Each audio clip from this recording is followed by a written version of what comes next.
నమస్కారం. ఘంటారావానికి స్వాగతం. ముందుగా ప్రధానాంశాలు. ఆదివాసీ యువతకు ఏఐని చేరువ చేస్తామన్న సీఎం. జీవో నంబర్ 3ని కాపాడుతామని గిరిజనులకు భరోసా.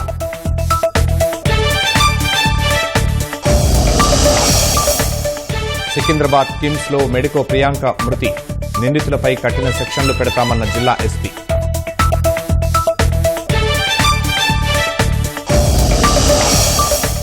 మెగా డిఎస్సీపై వైసీపీ విష ప్రచారం మానుకోవాలన్న సబిత. ధైర్యం ఉంటే అసెంబ్లీలో చర్చకు రావాలని జగన్కు సవాల్.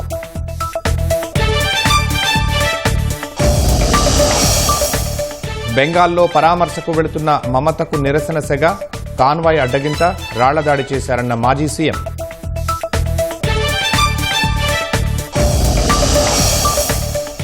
మెటా గ్లోబల్ పాలసీలను పాటిస్తే కుదరదన్న కేంద్రం. దేశీయ చట్టాలకు లోబడి పనిచేయాలని స్పష్టీకరణ.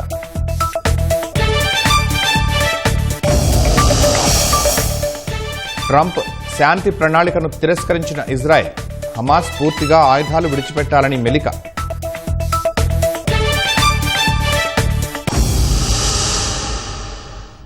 దేశాభివృద్ధిలో భాగస్వామ్యమయ్యేలా ప్రతి ఒక్కరూ అనే నేను సంకల్పం తీసుకోవాలని సీఎం చంద్రబాబు పిలుపునిచ్చారు. రాబోయే స్వాతంత్ర్య దినోత్సవాన్ని పురస్కరించుకుని సమాజానికి, దేశానికి నేనేమి ఇవ్వగలననే విజన్తో పనిచేద్దామన్నారు. గిరిజనులు ప్రభుత్వానికి లబ్ధిదారులు కాదని, అభివృద్ధిలో భాగస్వాములని అన్నారు. ఏజెన్సీ అపార అవకాశాలున్న ప్రాంతమన్నారు. అరకు కాఫీ తరహాలోని ఏజెన్సీ ప్రాంత ఉత్పత్తులకు అంతర్జాతీయ బ్రాండింగ్ కల్పిస్తామని ప్రకటించారు. జీవో నంబర్ 3ను కాపాడతామని హామీ ఇచ్చారు. ఆదివాసీ యువతకు ఏఐ పరిజ్ఞానాన్ని చేరువ చేస్తామన్నారు. ప్రపంచ ఆదివాసీ దినోత్సవం సందర్భంగా విజయవాడ అంబేద్కర్ కళావేదికలో నిర్వహించిన వేడుకల్లో ముఖ్యమంత్రి చంద్రబాబు పాల్గొన్నారు. సీఎం సమక్షంలో వివిధ ప్రైవేట్ సంస్థలతో గిరిజన, ఐటీడీఏ సంస్థలు ఎంఓయూలు కుదుర్చుకున్నాయి. అవకాశాలు కల్పిస్తే అద్భుతాలు సృష్టించగల ప్రతిభ గిరిజనులు, ఆదివాసీల సొంతమని సీఎం అన్నారు. రాష్ట్రపతి ద్రౌపది ముర్ము జీవితం అందరికీ స్ఫూర్తి అని ఉదహరించారు. సంకల్పం ఒక్కటే మార్పు తెస్తుందన్నారు. వ్యక్తిగా విజయం సాధిస్తే దేశ అభివృద్ధిలో భాగస్వాములైనట్లేనని యువతకు సందేశాన్నిచ్చారు. వ్యక్తిగత, కుటుంబ, సమాజ, దేశ అభివృద్ధి కోసం ప్రతి ఒక్కరూ అనే నేను సంకల్పం తీసుకోవాలని పిలుపునిచ్చారు.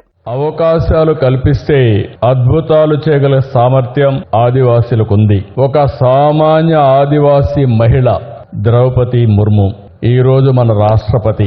ఆవిడ జీవితం కూడా ఒక ఆదర్శం. నేను ఏంటి, ఎలా ఎదగాలి, ఈ సమాజానికి, దేశానికి నేను ఏమి ఇవ్వాలి అనే లక్ష్యంతో మనం పనిచేయాల్సిన అవసరం ఉంది. దేశం మనకేమిచ్చిందని కాదు, దేశానికి మనమేమి ఇస్తున్నాం అనేది మనందరం ఆలోచించుకొని ముందుకు పోవాల్సిన అవసరం ఉంది.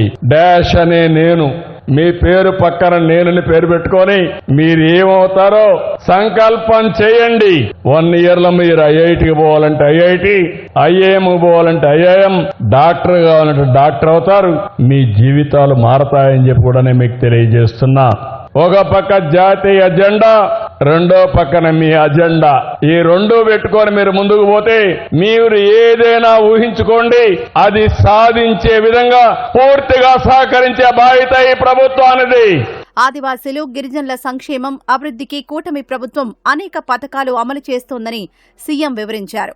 గిరిజనుల కోసం పోరాడి ప్రాణత్యాగం చేసిన మన్యం వీరుడు అల్లూరి సీతారామరాజు పేరును భోగాపురం విమానాశ్రయానికి పెట్టిన విషయాన్ని గుర్తు చేశారు. గిన్నిస్ రికార్డుతో గిరిజన నృత్యం థీమ్సా ప్రపంచ స్థాయికి చేరిందన్నారు. గిరిజన ప్రాంతాల్లో మౌలిక వస్తువుల కల్పనపై ప్రత్యేకంగా దృష్టి సారించామని తెలిపారు. అరకు కాఫీతో పాటు ఏజెన్సీ ప్రాంతాల్లో పండే పంటలకు మార్కెటింగ్, బ్రాండింగ్ కల్పిస్తామన్నారు. 27,39,000 మంది ఆదివాసీ జనాభా ఉంది. ఈ సంవత్సరం 4,764 కోట్లు ఖర్చు పెడుతున్నాం. గిరిజన బిడ్డ ఆసుపత్రికి వెళ్లాలన్నా, గిరిజన రైతు తన పంటను అమ్ముకోవాలన్నా, విద్యార్థి విద్యాలయాలకు వెళ్లాలన్నా ఎక్కడా కష్టం లేని విధంగా కనెక్టివిటీ ఉండాల్సిన అవసరం ఉంది. 3,22,991 కుటుంబాలకి కొళ్ళాయి ద్వారా నీళ్లు ఇవ్వడానికి ప్రయత్నం చేస్తున్నారు. అడవి తల్లి బాట పేరుతో 1000 కోట్లతో 905 కిలోమీటర్లు ఇస్తున్నాం. డోలీ మోతలు లేకుండా ఫీడర్ అంబులెన్స్లు గాని, 108 గాని, 104 మొబైల్ గాని ఇవన్నీ ఏర్పాటు చేస్తాం. ఎయిర్టెల్ గాని, జియో గాని అన్ని కంపెనీస్ తో పెట్టుకుని మారుమూల ప్రాంతాల్లో ఉండే గిరిజన తాండాలకి, గిరిజన గ్రామాలకి ఇమ్మీడియట్ గా కనెక్టివిటీ ఇచ్చే బాధ్యత. విజయవాడలో ఏ విధంగా అయితే సెల్ ఫోన్ తో మీరు మాట్లాడుకుంటున్నారో, మీ ఊరు నుంచి ప్రపంచంలో ఎక్కడికి మాట్లాడుకోవాలన్నా ఆ ఫెసిలిటీ కనెక్ట్ చేసే బాధ్యత ఈ ప్రభుత్వాన్ని అని చెప్పి మరొకసారి తెలియజేస్తున్నా. సుప్రీంకోర్టు కొట్టివేసిన జీవో నెంబర్ 3కు అందరి ఆమోదంతో ప్రత్యామ్నాయాన్ని తీసుకొస్తామని సీఎం హామీ ఇచ్చారు. వివిధ సంస్థలతో చేసుకున్న 19 ఎంఓయూల ద్వారా 60,000 మంది మన్యం వాసులకు లబ్ధి చేకూరుతుందని తెలిపారు. గిరిజన యువతకు ఉద్యోగ, ఉపాధి అవకాశాలు లభించేలా 1,50,000 మందికి నైపుణ్య శిక్షణ అందిస్తామన్నారు. ఐఐటీ, నీట్ వంటి పోటీ పరీక్షలకు సిద్ధం చేసి సీట్లు సాధించేలా ప్రోత్సహిస్తామన్నారు. ఉమ్మడి రాష్ట్రంలో ఆ రోజు గిరిజనుల కోసం, ఆదివాసుల కోసం మొట్టమొదటిసారిగా న్యాయం చేసిన వ్యక్తి నందమూరి తారక రామారావు గారు, పార్టీ తెలుగుదేశం పార్టీ. ఆ రోజు గిరిజన ప్రాంతంలో, ఆదివాసుల ప్రాంతంలో ఉద్యోగాలు మీకు ఇవ్వాలని నిర్ణయం చేశారు. తర్వాత కొట్టేస్తే 2000లో నేనే జీఓఎంఎస్ నెంబర్ 3 తీసుకొచ్చాను. దాని ద్వారా గిరిజన ప్రాంతాల్లో ఆదివాసుల ఉద్యోగాలు ఆదివాసులకే చెందాలనేది నా విధానం అని మరొకసారి మీ అందరికీ విజ్ఞప్తి చేస్తున్నాను. 20 ఏళ్ల అనుభవంలో ఉంది, అమల్లో ఉంది. 2020లో సుప్రీంకోర్టు ఆ జీవోను కొట్టేస్తే సరిగా సమర్థించలేకపోయారు, సకాలంలో స్పందించలేకపోయారు. దానివల్ల ఇబ్బంది వచ్చింది. ఇది చేయవలసిన బాధ్యత ఉంది. అందరితో మాట్లాడి అందరికీ ఆమోదయోగ్యమైనటువంటి విధానం అదే మరిగా అటు పార్లమెంట్ లో గాని, ఇటు సుప్రీంకోర్టులో గాని నిలబడే విధంగా వర్కౌట్ చేయాల్సిన అవసరం ఉంది. 1/70 గాని, జీవో నెంబర్ 3 గాని ఎట్టి పరిస్థితుల్లో కాపాడతామని మరొక్కసారి మీ అందరికీ హామీ ఇస్తున్నా. సీఎం చంద్రబాబుకు సంప్రదాయ గిరిజన నృత్యాలైన బంజారా, కొమ్ము, తీమ్సాతో మహిళలు స్వాగతం పలికారు. సీఎం చంద్రబాబు డప్పు కొట్టి మహిళలను ఉత్సాహపరిచారు. నృత్యం చేస్తున్న మహిళలతో కలిసి సీఎం కూడా పాదం కదిపారు. సీఎంకు ఆదివాసీలు సంప్రదాయ కొమ్ము తలపాగాను అలంకరించారు.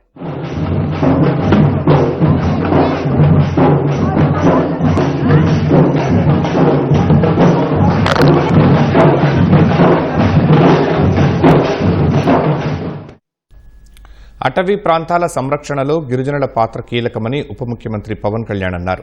అంతర్జాతీయ గిరిజన దినోత్సవం సందర్భంగా గిరిజనులకు శుభాకాంక్షలు తెలిపారు. తరతరాలుగా ఆవాసంగా ఉన్న అడవులను గిరిజనులు కాపాడుకుంటూ వస్తున్నారన్నారు. గిరిజన సంస్కృతి, జీవనాన్ని అందరూ గౌరవించాలన్నారు. గిరిజనుల వికాసానికి అడవి తల్లి బాటా వంటి కార్యక్రమాల ద్వారా ప్రత్యేక చర్యలు తీసుకుంటున్నామని పవన్ గుర్తు చేశారు. మారుమూల గిరిజన ప్రాంతాలకు రోడ్డు వసతి పెంచడం, స్థానిక యువతకు ఉపాధి అవకాశాలు కల్పించడంపై దృష్టి సారించామన్నారు. గిరిజనుల ప్రత్యేక జీవన విధానం, సంస్కృతి దెబ్బతినకుండానే అభివృద్ధి ఫలాలు అందేలా ప్రభుత్వం కృషి చేస్తోందని పవన్ తెలిపారు. మెగా డిఎస్సీ మంట కర్నూలు జిల్లా ఆదోనిలో ఉద్రిక్తత రాజేసింది. మెగా డిఎస్సీపై వైసీపీ నేతల ఆరోపణలపై చర్చకు సిద్ధమని బీజేపీ ఎమ్మెల్యే పార్థసారథి సవాల్ విసిరారు. పూర్తి వివరాలు ఇస్తామంటూ వైసీపీ కార్యాలయానికి బయలుదేరారు. అప్రమత్తమైన పోలీసులు బీజేపీ, వైసీపీ కార్యాలయాల వద్ద బలగాలను మోహరించారు. పోలీసుల నుంచి తప్పించుకున్న పార్థసారథి కార్యకర్తలతో కలిసి వైసీపీ కార్యాలయం వైపు నడుచుకుంటూ వెళుతూ ఉండగా తిరుమలగిరి నగర్లో అడ్డుకున్నారు. ఈ క్రమంలో కొంత తోపులాట జరిగింది.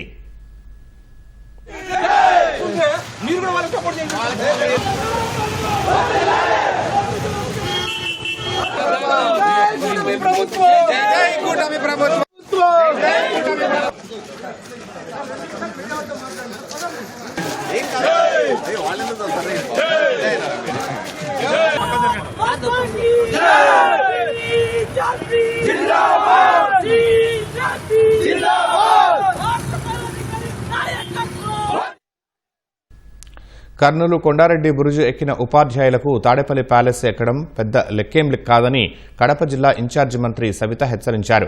మెగా డిఎస్సీపై విష ప్రచారం మానుకుని ధైర్యం ఉంటే అసెంబ్లీలో చర్చకు రావాలని జగన్కు ఆమె సవాల్ విసిరారు. చూసాం, జగన్మోహన్ రెడ్డి గారికి మొదటి నుంచి కూడా డిఎస్సి అంటే ఒక వ్యతిరేకత ఉంది. 5 సంవత్సరాలు టీచర్ల పైన ఏ విధంగా దాడులు చేశారో, టీచర్లతో ఎలాంటి పనులు చేయించారో, టీచర్లు ప్రశ్నిస్తే కేసులు పెట్టడం, వారిపై బెదిరించడం కూడా మనం అందరం చూసాం. విద్య విలువ తెలిసిన విద్యాశాఖ మంత్రి గారు నారా లోకేష్ బాబు గారు 16,000 కుటుంబాలలో వెలుగులు నింపిన నాయకుడు. మీరు ఈ డిఎస్సి గురించి మొదటి నుంచి మీరు విష ప్రచారం చేస్తున్నారు. మరి రాయలసీమలో ఏదైతే మెగా డిఎస్సిలో క్వాలిఫై అయిన టీచర్లు ఈ రోజు కొండారెడ్డి బురుజు ఎక్కారు, రేపు తాడేపల్లి ప్యాలెస్ పై కూడా వారు నిరసన తెలియజేయడానికి ఏకదాటిగా మిమ్మల్ని ముట్టడించడానికి కూడా సిద్ధమవుతారన్న విషయం తెలియజేస్తున్నాం. ఇప్పటికన్నా తెలుసుకొని మరి ఈ రోజు టీచర్లను అవమానపరచొద్దండి. గతంలో మీరు టీచర్లు ఏ విధంగా అవమానపరిచారో రాష్ట్ర ప్రజలందరికీ తెలుసు. మీకు ధైర్యం దమ్ము ఉంటే అసెంబ్లీకి రండి, మెగా డిఎస్సి పైన మేము చర్చించడానికి సిద్ధం. మేము మైక్ ఇస్తాం, గౌరవంగా మాట్లాడిస్తాం.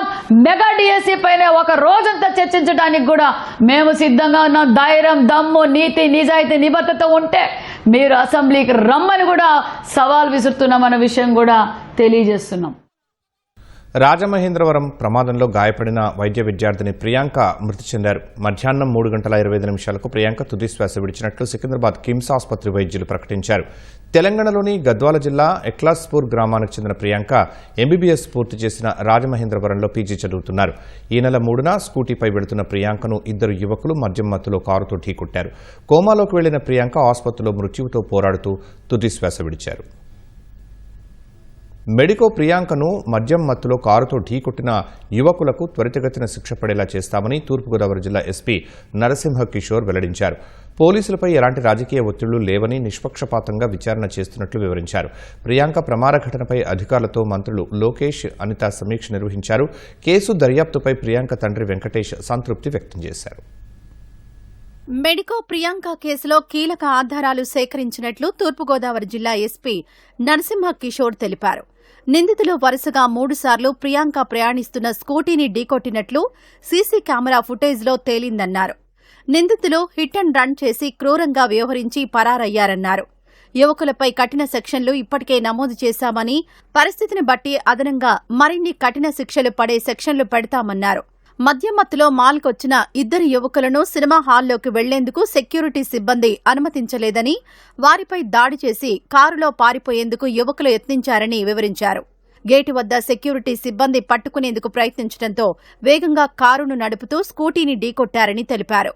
నిందితులను పోలీస్ కస్టడీకి ఇవ్వాలని కోర్టులో పిటిషన్ వేయనున్నట్లు తెలిపారు. 4వ తారీఖు 1 o'clock మనం ఎఫ్ఐఆర్ వేసాం. Early hours by afternoon 3 o'clock ఈ ఎస్టాబ్లిష్ అయిపోయిన తర్వాత we have registered as culpable homicide not amounting to murder attempt కింద రాశాం.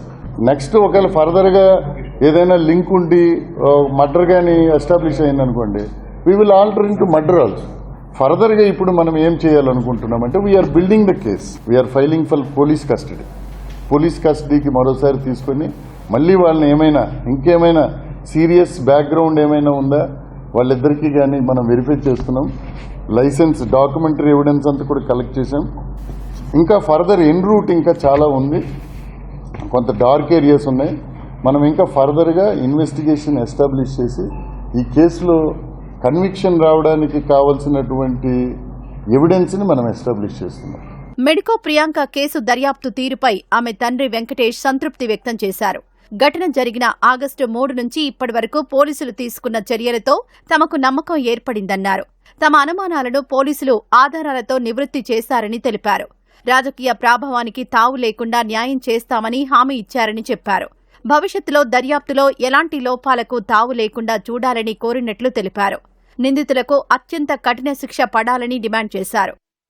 వాళ్లకు పాత పరిచయాలు లేవు, ఎక్కడా ఫోన్లో కాంటాక్ట్లు లేవు, వీళ్ళెవరో మా పిల్లలెవరో అసలు సంబంధాలే లేవు. అయితే ఆ క్షణికావేశంలో జరిగింది. అయితే ఆ చేయడం ఎట్లా చేసినారంటే వాంటిని చనిపోతుంది, హిట్ చేస్తే చనిపోతుందని తెలిసినా కూడా హిట్ చేసి చంపారు చూడు. అది చాలా అమానవీయం, చాలా నిర్దాక్షిణ్యం. అది ఇటువంటి మృగాల్లాంటి మనుషుల్ని సమాజంలో శిక్ష వేయకుండా వదిలిపెట్టకూడదు. వీళ్ళకి కఠినమైన శిక్షలు పడాలి. ఉరి శిక్షలు ఉంటే కూడా ఇంకా నాలాంటి తల్లిదండ్రులు ఎంతో వాళ్ళకు మా పిల్లల ఆత్మహత్య శాంతిస్తుందని మేము సంతోషపడతాం. మాకుండే ఈరోజు కడుపు కొత్త నేను మాటల్లో చెప్పలేను. సార్ వాళ్ళంతా వాళ్ళు పిన్ టు పిన్ మాకు చెప్పి ఫుటేజెస్ ఎవిడెన్స్ కాపీస్ అన్ని చూపించి వాళ్ళు ఎక్స్ప్లెయిన్ చేసిన తర్వాత చాలా మాకు ఖచ్చితంగా న్యాయం జరుగుతుంది. డిపార్ట్మెంట్ మేము పోలీసు వాళ్ళని నమ్ముతున్నాము. మా డౌట్స్ క్లియర్ అయింది. ప్రియాంక ప్రమాద ఘటనపై అధికారులతో మంత్రులు లోకేష్, అనిత సమీక్ష నిర్వహించారు. తూర్పుగోదావరి జిల్లా ఎస్పీతో ఫోన్లో మాట్లాడి కేసు పురోగతి గురించి అడిగి తెలుసుకున్నారు. ప్రియాంక తండ్రి వెంకటేష్తో ఫోన్లో మాట్లాడిన అనిత ప్రభుత్వం ఆదుకుంటుందని ధైర్యం చెప్పారు. ఈ కేసులో నిందితులను అరెస్ట్ చేసి రిమాండ్కు తరలించినట్లు చెప్పారు. ప్రమాదం జరిగిన వెంటనే పోలీసులు స్పందించారని తెలిపారు. నిందితులపై చట్టపరంగా కఠిన చర్యలు తీసుకుంటున్నట్లు హోంమంత్రి వెల్లడించారు. విజయవాడ కృష్ణలంకకు చెందిన సాయికృష్ణ మృతి కేసులో నిందితులైన కానిస్టేబుళ్లు అశోక్, నాని, బాబురావు, సాంబయ్య కస్టడీ ముగిసింది. 5 రోజులు కస్టోడియల్ విచారణ ముగిసిన అనంతరం నిందితులకు విజయవాడ ప్రభుత్వ ఆసుపత్రిలో వైద్య పరీక్షలు చేయించి జడ్జి ముందు హాజరుపరిచారు. కోర్టు ఆదేశాల మేరకు నిందితులను అవనిగడ్డ, మచిలీపట్నం, గన్నవరం, ఏలూరు జైళ్లకు తరలించారు. 5 రోజుల విచారణకు సంబంధించిన వీడియో, ఆడియో రికార్డులను సిట్ అధికారులు కోర్టుకు సమర్పించారు. సాయికృష్ణను మార్కపురం నుంచి విజయవాడలోని కృష్ణలంక స్టేషన్కు తెచ్చిన టాస్క్ ఫోర్స్ సిబ్బందిని కూడా నిందితులతో కలిసి ప్రశ్నించినట్లు తెలుస్తోంది. సాయికృష్ణ కస్టడీలో ఏం జరిగింది, ఎలా మాయం అయ్యాడనే కోణంలో ప్రశ్నించారు. ఈ 5 రోజులు ఏదైతే విచారణ జరిగిందో దాన్ని ఆడియో వీడియో రికార్డ్స్ అన్ని ఈ రోజు కోర్టు ముందు సబ్మిట్ చేయడం జరిగిందండి. రిటర్న్ ఏం చేయలేదండి. బెయిల్ పిటిషన్స్ ఆల్రెడీ ఫైల్ చేసామండి. A5, A6కి అంటే బాబురావుకి, సాంబయ్యకి. అది 12వ తారీఖున కౌంటర్కి ఉందండి. వీళ్ళతో పాటు టాస్క్ ఫోర్స్ వాళ్ళని కూడా పిలిచారన్నారు. అది ఎంతవరకు? అంటే విచారణలో భాగంగా వీళ్ళందరినీ కలిపి విచారించారండి. ఇన్వెస్టిగేషన్లో కస్టోడియల్ ఇంట్రాగేషన్లో వీళ్ళందరినీ పిలవడం, వాళ్ళందరి సమక్షంలో వీళ్ళని కూడా విచారించడం జరిగింది. న్యాయవాదులు అందరినీ అనుమతించారండి. కాకపోతే వాళ్ళ నామ్స్ ప్రకారం వాళ్ళ ఇన్వెస్టిగేషన్, వాళ్ళు ఎంక్వైరీ చేశారండి. ఒంగోలు ఎమ్మెల్యే దామచర్ల జనార్దన్పై మాజీ మంత్రి బాలినేని శ్రీనివాసరెడ్డి మరోసారి తీవ్ర ఆరోపణలు గుప్పించారు. జనార్దన్ను వ్యతిరేకిస్తే కేసులు పెట్టి వేధిస్తున్నారని మండిపడ్డారు. ఒంగోలు మున్సిపల్ కార్పొరేషన్లో అక్రమాలకు పాల్పడ్డారని, జనార్దన్ అవినీతిపై సీఎం చంద్రబాబు విచారణ జరిపించాలని బాలినేని కోరారు. నేను 5 సార్లు ఎమ్మెల్యేగా వైన్ షాప్ ఎవరిదో నాకు తెలియదు. ఇప్పుడున్న పొజిషన్లో సగం వైన్ షాపులు అయినాయి. ఎమ్మెల్యే మొత్తం ఆయనకి వ్యతిరేకంగా చేసిన వాళ్ళని బెదిరియటం. కొట్టారి నాగేశ్వరరావు టౌన్ ప్రెసిడెంట్, అతని షాపు అతనికి వస్తే అతని షాపును అతన్ని ఇబ్బంది పెడుతున్నాడు. ఇక్కడ బైపాస్ రోడ్ దగ్గర పాపారావు అని షాపు పెట్టుకుంటే వాళ్ళ షాప్కి దగ్గరలో ఉంది, ఇబ్బంది అవుతుంది. అతని మీద SC ST కేసు పెట్టడానికి ఇబ్బంది పెట్టి PA గందరగోళం చేశారు. అంటే ఏమన్యాయం అంటే నీకు అడ్డం వస్తున్నానని చెప్పి ఎవరినైనా చేస్తావా? ఎమ్మెల్యే ఏందండి వైన్ షాపులు తీసుకునేది? సగం పైన షాపులు అయిన రోజు సాయంత్రం నైట్కి పావులు నాయసరం అతను తీసుకుపోయి వాళ్ళ ఇంటికి పోయి లెక్క చెప్పాలా. మరి ఇసుక వాళ్ళు ఫ్రీ అన్నారు. మరి ఇక్కడ ఒక స్టాక్ పెట్టి దానికి ట్రాక్టర్కి ఇంతనే ఎక్స్ట్రా వసూలు చేయటం, దానికి నెలకి 50 లక్షలు ఆయనకి ఆదాయం. వాస్తవా కాదా చెప్పమనండి. ఇది ఇసుకలో ప్రజలకి ఫ్రీగా చేరాల్సిన ఇసుక ఈ రకంగా డబ్బులు తీసుకొని ఎమ్మెల్యేలు చేస్తుంటే ఎందుకు ఊరుకోవాలండి ప్రజలు? నేను అందుకే ప్రశ్నిస్తున్నా. ఇవన్నీ ఖచ్చితంగా ఇసుక ఆపకపోతే ఆడిపోయి నేను కూర్చొని గొడవ చేస్తా. విజయవాడలో స్క్రబ్బర్ల మార్కెటింగ్ పేరుతో బోర్డు తిప్పేసిన మాషాల్లా ఎంటర్ప్రైజెస్ బాధితులు సత్యనారాయణపురం పోలీస్ స్టేషన్కు క్యూ కడుతున్నారు. తెలుగు రాష్ట్రాల్లోని వివిధ జిల్లాల నుంచి బాధితులు స్టేషన్కు వెళ్లి ఫిర్యాదు చేస్తున్నారు. స్క్రబ్బర్లు ప్యాకింగ్ తయారు చేసి ఇస్తే 50,000 సెక్యూరిటీ డిపాజిట్ కట్టిన వారికి 12,000, లక్ష కట్టిన వారికి 24,000 ఇస్తామని నిర్వాహకులు మోసం చేసినట్లు బాధితులు వాపోయారు. మేము కడప డీలర్షిప్ తీసుకున్నాం సార్. నెలకు 30,000 శాలరీస్ ఇస్తామని చెప్తే తీసుకున్నాం. కానీ ఏం జరిగిందంటే సార్, ఈరోజు అతనికి డబ్బులు కంపెనీ అంతా తీసేసుకొని ఇతను పరారై జనాలందరినీ ఇట చాలా మటుకు బీద వాళ్ళకు చాలా మంది ఇబ్బంది పడతారు సార్. నేను 2 lakhs కట్టాను. ఏంటంటే ఇది వర్క్ ఫ్రమ్ హోమ్ లాగా ఉంది కదా, పర్లేదు చేసుకోవచ్చు. నాలాంటి ఆడవాళ్ళు కానివ్వండి, నిరుద్యోగులు కానివ్వండి, వాళ్ళు కూడా ఏంటంటే మన పెట్టుబడి పెడుతున్నాం కదా, వాళ్ళు మెటీరియల్ ఇస్తున్నారు జెన్యూనే అనుకుని ఒక ఆలోచనతో అందరూ కట్టారండి. మొత్తం 2 రాష్ట్రాల మీద 15 నుండి 1800 మంది దాకా కట్టారు. దాదాపు ఒక మనిషికి వచ్చి 1,00,000 నుంచి 2 లక్షలు, 3 లక్షలు, 30 లక్షలు కట్టిన వాళ్ళు కూడా ఉన్నారు సార్. ఇందులో మా దగ్గర 1,30,000 అమౌంట్ పే చేయించుకున్నారు. 30,000 వచ్చి మిషన్ పర్పస్ కోసం తీసుకున్నారు, 1 lakh మెటీరియల్ కోసం అని తీసుకున్నారు. నేను సండే మార్నింగ్ మాకు తెలిసిన అన్నయ్యకి ఫోన్ చేస్తాను. నాతో తను పెట్టాడని నేను పెట్టాను. తను అడిగాను నేను, అన్న ఏంటన్నా ఎప్పుడు పడుతుంది శాలరీ అంటే, ఏంటమ్మా నీకు తెలియదా, అది ఎత్తేసారు కంపెనీ అని. నాకు నిన్న మార్నింగ్ వరకు నాకు తెలియదు. చాలా మంది పే చేశారు, అందరూ అప్పులు తెచ్చుకొని వడ్డీలు తెచ్చుకొని అమౌంట్ పే చేశారు. కాబట్టి దయచేసి గవర్నమెంట్ కానీ పోలీసు వాళ్ళు కానీ మాకు సహకరించాలని కోరుకుంటున్నాము. పట్టిసీమ ఎత్తిపోతల ద్వారా ప్రకాశం బ్యారేజ్లో కలిపిన గోదావరి జలాలను ముఖ్యమంత్రి చంద్రబాబు పరిశీలించారు. విజయవాడలో ప్రపంచ ఆదివాసీ దినోత్సవంలో పాల్గొని తిరిగి వెళుతూ ప్రకాశం బ్యారేజ్పై కాసేపు ఆగారు. గోదావరి నీటితో బ్యారేజ్ నిండుకుండలా ఎంతో ఆహ్లాదంగా కనిపిస్తోందన్నారు. గోదావరి జలాలను ప్రకాశం బ్యారేజీ దిగువన వివిధ కాలువల ద్వారా డెల్టాలోని పంటలకు వదులుతున్నామని సీఎం అన్నారు. సమర్థ నీటి నిర్వహణ ద్వారా ఎల్నినోని అధిగమించాలని అధికారులకు ముఖ్యమంత్రి సూచించారు.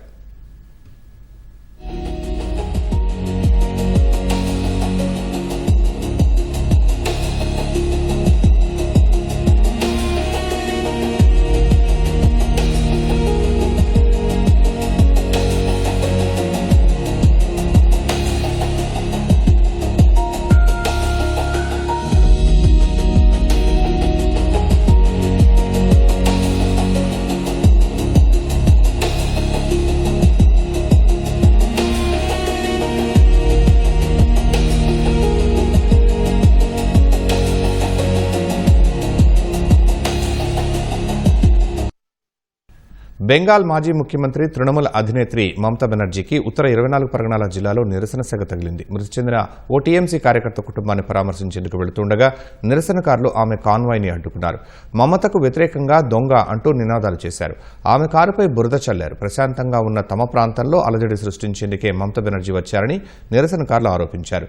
ఈ ఘటనపై తీవ్ర ఆగ్రహం వ్యక్తం చేసిన మమత పోలీసుల సమక్షంలోనే కొందరు సంఘ విద్రోహ శక్తులు తన కారుపై పెద్ద బండరాళ్లతో దాడి చేశారని ఆరోపించారు. కారు అద్దాలు తెరిచే ఉంటే తల పగిలిపోయేదని ఆవేదన వ్యక్తం చేశారు. బెంగాల్లో ఇలాంటి పరిస్థితిని తాను ఎప్పుడూ చూడలేదన్నారు. తాను వస్తున్నట్లు సమాచారం ఇచ్చినా పోలీసులు ముందస్తు భద్రతా చర్యలు తీసుకోలేదని అన్నారు. బెంగాల్ మొత్తం గుండాల నియంత్రణలో ఉందని మమత మండిపడ్డారు.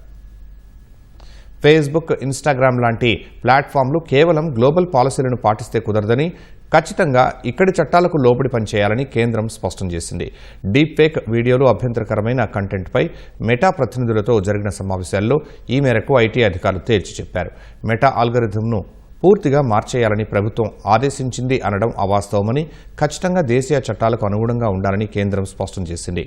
భారత సంస్కృతి, స్థానిక భాషల పట్ల మెటా బృందాలకు అవగాహన ఉండటం లేదని, కంటెంట్ మోడరేషన్ మరింత మెరుగుపరచడానికి స్థానికుల నుంచి సమాచారం తీసుకోవాలని ప్రభుత్వ వర్గాలు సూచించాయి. పిల్లలపై లైంగిక వేధింపులకు సంబంధించిన కంటెంట్ విషయంలో జీరో టాలరెన్స్ విధానాన్ని అవలంబించాలని కేంద్రం తేల్చి చెప్పింది. అలాగే ప్రముఖులకు సంబంధించిన డీప్ ఫేక్ వీడియోలపై ఆందోళన వ్యక్తం చేసింది. అధికారిక వెరిఫైడ్ ఖాతాల నుంచి వచ్చే కంటెంట్ను ఆల్గరిథమ్స్ పొరపాటున డీప్ ఫేక్లుగా గుర్తించకూడదని సూచించింది. ఇలాంటి కేసులను కేవలం ఆటోమేటెడ్ సిస్టమ్స్కు వదిలేయకుండా నిర్ణయం తీసుకునే ముందు మనుషుల పర్యవేక్షణ ఖచ్చితంగా ఉండాలని కేంద్రం స్పష్టం చేసింది. అంతేకాకుండా ఒకసారి తొలగించిన ఫేక్ కంటెంట్ ప్లాట్ఫామ్ పైకి ఎలా వస్తుందని, ఆల్గరిథంలు వాటిని ఎందుకు ప్రమోట్ చేస్తున్నాయని మెటాను ప్రభుత్వం సూటిగా ప్రశ్నించింది. సాంకేతికపరమైన అంశాలపై వచ్చే వారం కూడా ఇరు వర్గాల మధ్య మరో విడత సమావేశం జరగనున్నట్లు సమాచారం. గాజాలో యుద్ధానికి స్వస్తి పలికేందుకు అమెరికా అధ్యక్షుడు డొనాల్డ్ ట్రంప్ ప్రతిపాదించిన 15 పాయింట్ల శాంతి ప్రణాళికను ఇజ్రాయెల్ తిరస్కరించింది. హమాస్ పూర్తిగా ఆయుధాలను విడిచిపెట్టే వరకు గాజా నుంచి తమ సైన్యాన్ని ఉపసంహరించేది లేదని స్పష్టం చేసింది. ఈ మేరకు మంత్రివర్గ సమావేశంలో ట్రంప్ శాంతి ప్రణాళికను ఇజ్రాయెల్ ప్రధాని నెతన్యాహు తోసిపుచ్చారు. తమ పౌరుల భద్రత విషయంలో రాజీ పడే ప్రసక్తి లేదని తేల్చి చెప్పారు. ట్రంప్ శాంతి ప్రణాళికతో ముందుకు వెళ్లేందుకు తాము సిద్ధంగా ఉన్నామని హమాస్ ప్రకటించిన మరుసటి రోజే ఈ పరిణామం చోటు చేసుకుంది. ఈ ఒప్పందం అమలయ్యేలా ఇజ్రాయెల్పై ఒత్తిడి తీసుకురావాలని అమెరికాను హమాస్ విజ్ఞప్తి చేసింది. మరోవైపు ఇజ్రాయెల్ తీరును యుఏఈ సహా మరో 7 దేశాలు తీవ్రంగా తప్పుబట్టాయి. ట్రంప్ ప్రతిపాదించిన శాంతి ప్రణాళికను పట్టాలు తప్పించేలా ఇజ్రాయెల్ చర్యలున్నాయని ఆరోపించాయి.